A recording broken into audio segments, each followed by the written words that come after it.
নিজের ক্ষমতা ব্যবহার করে সংবাদমাধ্যমের অধিকারে হস্তক্ষেপ করেছেন পশ্চিমবঙ্গ বিধানসভার স্পিকার বিমান বন্দ্যোপাধ্যায়। শুক্রবার বিধানসভা চত্বরে দাঁড়িয়ে এমনই দাবি করেন রাজ্যের বিরোধী দলনেতা শুভেন্দু অধিকারী। তার দাবি, বিধানসভা সবার জন্য নয়, শুধু তৃণমূল কংগ্রেসের জন্য। এদিন বিধানসভা চত্বরে আম্বেদকর মূর্তির পাদদেশে শপথ গ্রহণ করানোর দাবিতে ধরনায় বসেছিলেন তৃণমূলের দুই জয়ী প্রার্থী সায়ন্তিকা বন্দ্যোপাধ্যায় ও রাহাত হোসেন।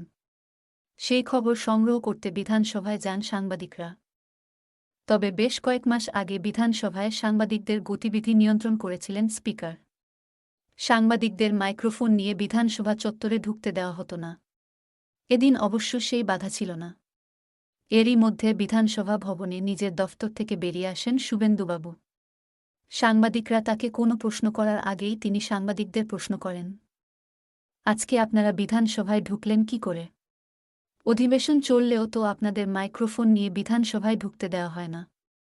জবাবে কয়েকজন সাংবাদিক জানান, জয়ী তৃণমূল প্রার্থীরা ধরনায় বসেছেন, তাই ক্যামেরা ও মাইক্রোফোন নিয়ে ঢোকার অনুমতি দেওয়া হয়েছে। এরপর শুভেন্দুবাবু বলেন, তার মানে বিধানসভা সবার জন্য নয়, তৃণমূল কংগ্রেসের জন্য, for the TMC, of the TMC, by the TMC, not for the constitution, not of the constitution, not by the constitution.